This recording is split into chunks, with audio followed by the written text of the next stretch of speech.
Welcome to Houston Sports Talk with your host, Robert Land.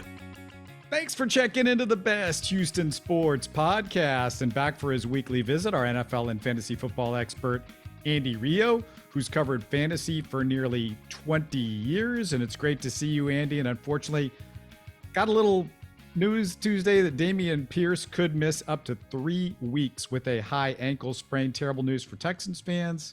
Probably not great for fantasy implications either for those people that have Dameon Pierce out there. No, not at all. And obviously, with the fantasy playoffs starting this week, you should already be making other plans. If you do have Dameon Pierce, doesn't sound like it's going to be good for week 17 either. At least some of the leagues I'm in, I mean, week 16 used to be the Super Bowl week. And like in those leagues, we expanded our playoff structure to where 6 teams would make the playoffs, and the Super Bowl moved to week 17. So I guess there is a chance that Pierce could be back for Super Bowl week in fantasy. But of course, if he's just coming off that injury, he still may be tough to trust. I would hang on to him on your roster if you can, especially if you can move him to an IR spot. But right now, yeah, it is a bad situation for fantasy owners, and especially for the Texans, a team that doesn't have very many weapons to begin with. Yeah, it's depressing to say the least. And at this point, if you're a fantasy, owner, you're not counting on any Texans receivers, I would hope. But Chris Moore and Amari Rodgers came out of nowhere against the Cowboys, Andy. And for people not familiar with the Rodgers story, it was a 3rd-round pick in 2021. The Packers, a team with wide receiver issues after the loss of Devontae Adams, gave up on him after just a season and a half. One of the reasons was because he had 7 fumbles, primarily as a punt returner. Andy, you'd think any potential good wide receiver could excel with Aaron Rodgers, but I'm wondering if his issues fumbling punts blew up his confidence. Maybe a change of scenery helps. I don't know. What were your thoughts on the Packers giving up on Rodgers that quickly? Well, like you said, I mean, he struggled in special teams, and the Packers obviously had other wide receivers they were higher on. Romeo Doubs, for example, obviously Christian Watson, who's been absolutely sensational of late. And of course, they still have guys, veterans like Alan Lazard, Randall Cobb. So even though they lost somebody like Adams, to a degree, Rodgers was part of a numbers game in Green Bay. He certainly had his moments, as did Moore. Part of that, of course, was that Nico Collins was out. So if Nico Collins comes back this week, I would still expect him to be the Texans' #1 receiver and potentially worth a flyer in a game where I'm sure the Texans are going to have to chase points against Kansas City.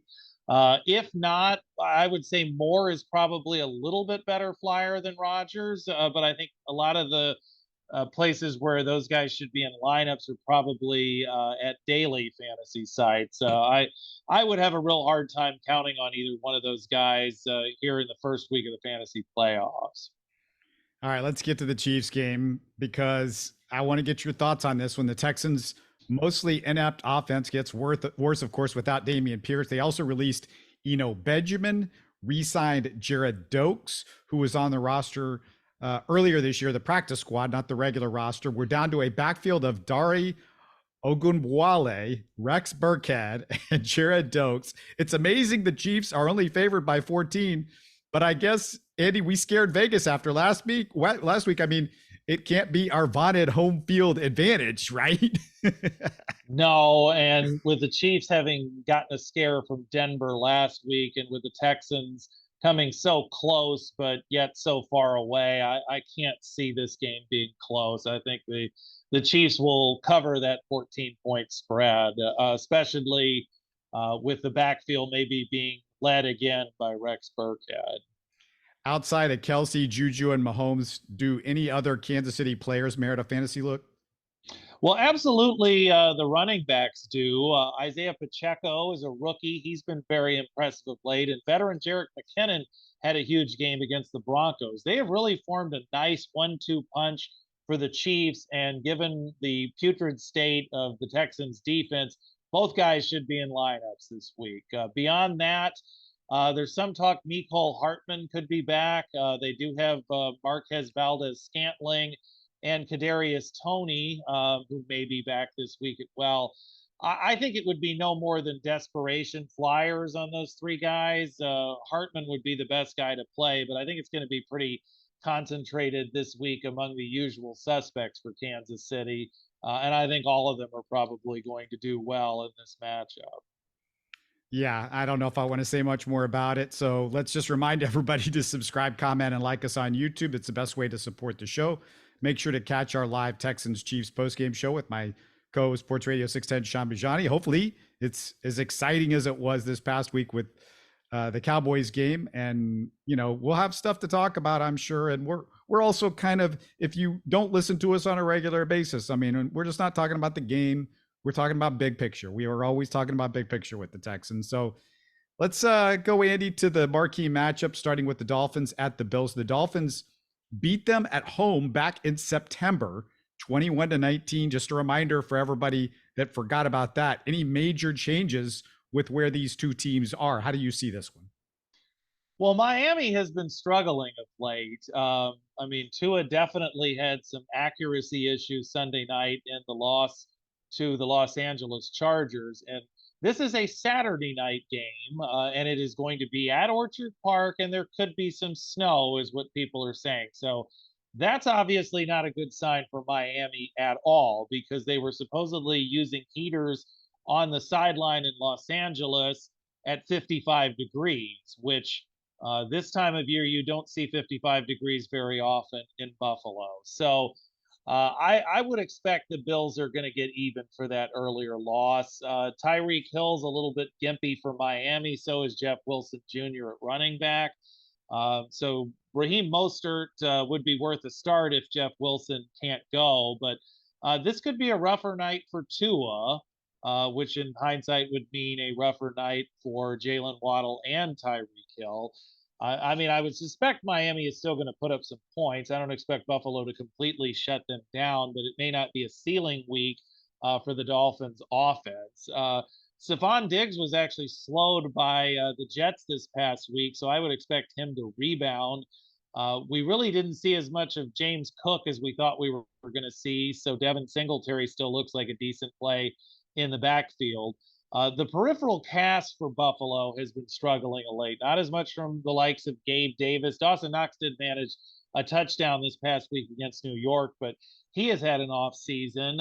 They just brought Cole Beasley back, and previously they brought back John Brown. So, you know, a lot of moving parts there behind Diggs, but I certainly think that Allen and Diggs will thrive as usual, especially given that Buffalo should have the weather edge.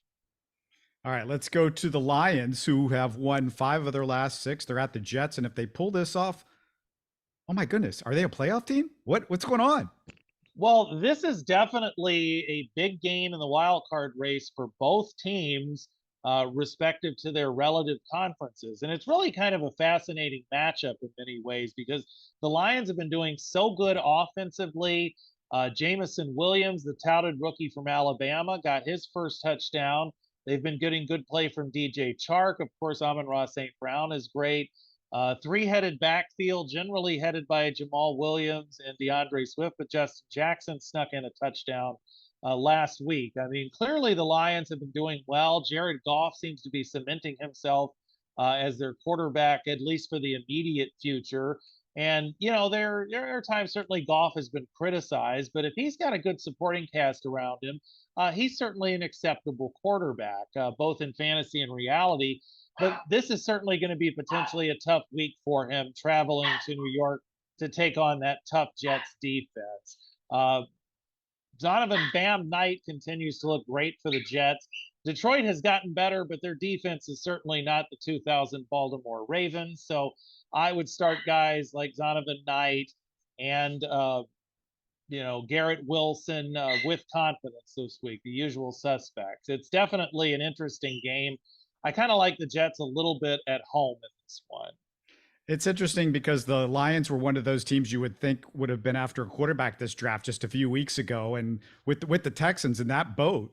But this is all changing with Goff all of a sudden playing well, the offense and everything that they're doing good right now. And, now you think if you're the Lions, let's do it another year. This is not a good quarterback draft. It's kind of interesting because it sort of changes the whole perspective, I think, on where the direction this team's going just within the last month. Well, and they have a high draft pick too because they own the Rams pick Right. from the Matthew Stafford trade. So Detroit is in a good position. They can certainly maybe beef up their defense a little bit more with that pick, or they could trade down to a quarterback needy team and have the potential to stock up even more. So I think regardless of how the stretch goes this year, the future is looking very bright in Detroit. And yeah, they do have a shot at sneaking into the playoffs. But they definitely need to win this one to keep those hopes alive. Yeah, and there's other teams that we're going to get to that can beat each other up and are going to help the Lions in getting there potentially. So the next game, the 49ers, they've won 6 in a row. They put 35 last week up with their third string quarterback. What are you seeing with their matchup against the Seahawks this week? Well, I mean, they have a chance to go ahead and clinch the division and really damage Seattle's wild card hopes. The Seahawks absolutely have to have this game on Thursday night. Brock Purdy, what a story. I mean, I think that's pretty much all that needs to be said at this point. I mean, he's been great so far. Mr. Irrelevant has become very relevant, and he would have had an even bigger day on Sunday if San Francisco hadn't jumped out to a 35-0 lead. Some bad news for San Francisco, though. They will be without Deebo Samuel likely until week 18 of the regular season. So that, unlike Dameon Pierce, who we discussed earlier, Deebo will probably not be available for the fantasy playoffs. But Christian McCaffrey will, and he is on a heater right now. Brandon Ayuk has been doing great, and without Deebo, he's going to get even more looks, as will George Kittle. So I'd say definitely keep riding with those core 49ers. As far as Seattle goes, they're really hoping to have Kenneth Walker back in the backfield this week. If not, I would certainly expect a pass-heavy approach from Seattle and potentially good numbers again from Geno Smith and DK Metcalf and Tyler Lockett. As good a numbers as you could potentially get against that awesome San Francisco defense. Yeah, McCaffrey, one of those rare NFL midseason trades that you see benefiting the team immediately and really helping them. I mean, you want to see more of this stuff because it's more exciting in the NFL with some of these midseason trades. All right, let's get to the Cowboys because, the Texans did put a scare into them. Can the Jags do the same this week in Jacksonville? Oh, yeah, definitely. Jacksonville had a very impressive performance, particularly Trevor Lawrence in their win over Tennessee. And although the hopes are still slim, Jacksonville is not out of the playoff chase. They do need to get Travis Etienne going again. He's had a couple of off weeks, but their receiving core has been picking up the slack. Zay Jones, Evan Ingram had an absolutely tremendous game, especially given that he's playing the tight end position, and that's so tricky in fantasy football. Christian Kirk has come over and has had a very good season for Jacksonville. He didn't do as much against the Titans, but he certainly could rebound. I mean, I suspect they're going to have to put up some points to keep pace with the Cowboys. As we saw, Dak Prescott was masterful in the final minutes of the win over the Texans when they absolutely had to have it. Your main plays for Dallas, of course, continue to be Tony Pollard, Zeke Elliott, CeeDee Lamb, Dalton Schultz. Maybe we'll see more from the Cowboys passing game because in a way, you say that Jacksonville may need to pass to keep up with the Cowboys. The Cowboys might even need to pass to keep up with Jacksonville a little bit. It's not a great matchup for Trevor Lawrence, but if you're in a situation where he's your best quarterback, go ahead and play him, even though the matchup isn't all that great. Yeah, it's hard for me to say any quarterback's masterful against the Texans defense in the fourth quarter, but that's just me after watching the Texans for the last few weeks. Well, he did have to deliver in the clutch, so he got it done. And it was somewhat fluky that they even had to do that against the Texans, but kudos to Dak for pulling it off. Yeah, there's a lot of masterful quarterbacks in the fourth quarter against the Texans this year, unfortunately. So the other team in the AFC South that is really the favorite right now going into the last few games, but they're struggling a little bit. The Titans have lost 3 straight. They need to get it going. They're at the Chargers coming off a big win over the Dolphins, and they're fighting to get into the playoffs themselves, the Chargers. How are you looking at this one? Well, I think the Titans are definitely, this sounds very simplistic, but it's very important that they get Derrick Henry going because the Chargers have been so weak against the run. On the other hand, if I'm the Chargers, I would come out aggressive and try to get some points on the board to take Tennessee away from that strategy. Ryan Tannehill had a decent fantasy day this past week, and certainly if they can get Traylon Burks back, he was in the concussion protocol. Otherwise, I would say Okonkwo, who's a young tight end for Tennessee, would be their best fantasy receiver. But I think it's going to be the Derrick Henry show. And looking ahead to Week 16 when the Texans play the Titans, it'll definitely be the Derrick Henry show. The Chargers look so different offensively with Mike Williams back in the lineup. I mean, they finally have Williams and Keenan Allen and Herbert all together again. And Herbert only had one touchdown against Miami, but he had a lot of yardage.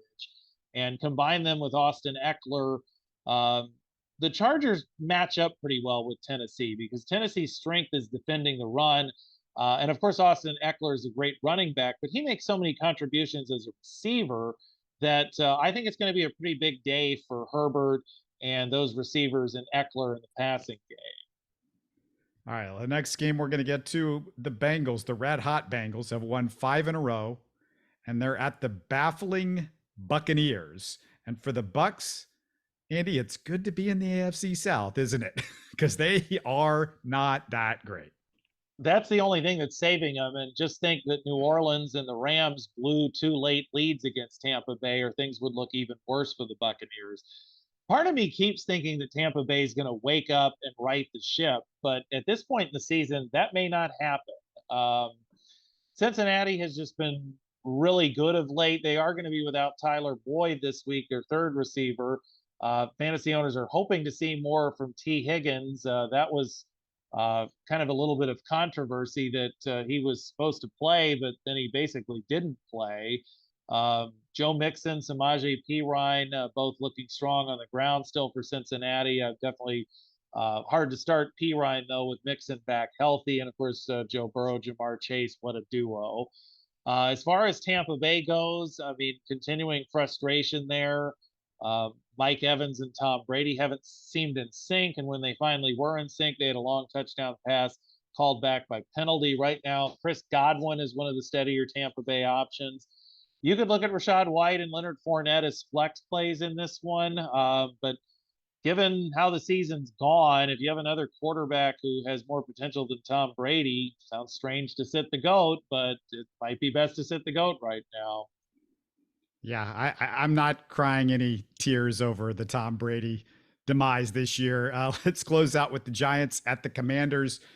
These two are hanging on to the last 2 spots in the NFC playoffs. But Andy, this is a game where the loser can be in trouble. Both of them are going to be fighting for their lives, especially since they close with super tough schedules. Both of them do. What are you seeing with this Giants and Commanders game? Because it feels like this is going a long way to who makes the playoffs.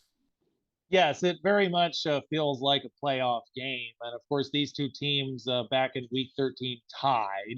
And of course, as we all know, ties can definitely play a vital role in the playoff race, either positively or negatively. Right now, the Giants just seem to be reeling. I mean, it's one thing to lose to Philadelphia. It was another to be completely destroyed.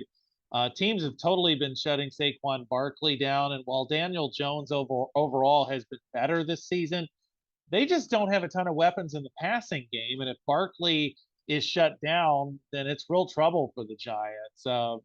Washington doesn't exactly have an explosive offense, but they do have good fantasy contributors like Brian Robinson and Terry McLaurin.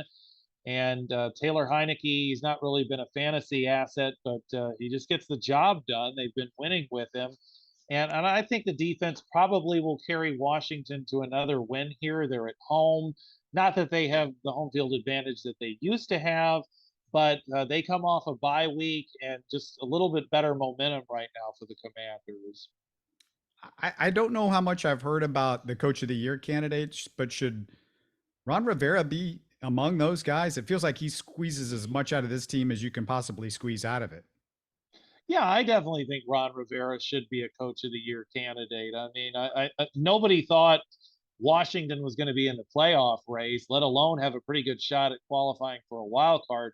And they're the only team to beat Philadelphia at this point. So definitely he is worth discussing in the Coach of the Year race. A lot of it may very well come down to, if they or Seattle is the wild card, because Pete Carroll certainly at the moment is worthy of consideration for that. Yeah, and Dayball, both of these coaches, they've done a fantastic job this year. You can't say Yeah, enough. absolutely. Definitely better than Nathaniel Hackett. Yeah. Is this the end of the line for him? You still think he's out at the end of the year, right? Oh, I definitely think he's one and done. Yeah. All right, Andy. Well, if you want to ask Andy any fantasy questions, anything NFL related, he's at Andy Rioux on Twitter. And Andy, I guess we're closing in on the end of this thing. We're going to do it again next week, but boy, it's big time for you fantasy fans right now. This is the time of year that it's all on the line, I guess, huh? Yes, it is. It's a very exciting time. I want to give advice to just fantasy owners in general. I mean, it's the playoffs that can kind of make you crazy a little bit, but play the best possible matchups, play the best players you can, and don't overthink things. Sounds like great advice. Can't wait to do it again next week, Andy. Talk to you again soon. Sounds good. You're listening to Houston Sports Talk. Hey, you can support the show by subscribing on YouTube and commenting on the videos. Listen to Houston Sports Talk on Spotify, Apple, Stitcher, and Google. Don't forget to tell a friend and share our show on social media. Spread the word, everybody. Thanks for listening.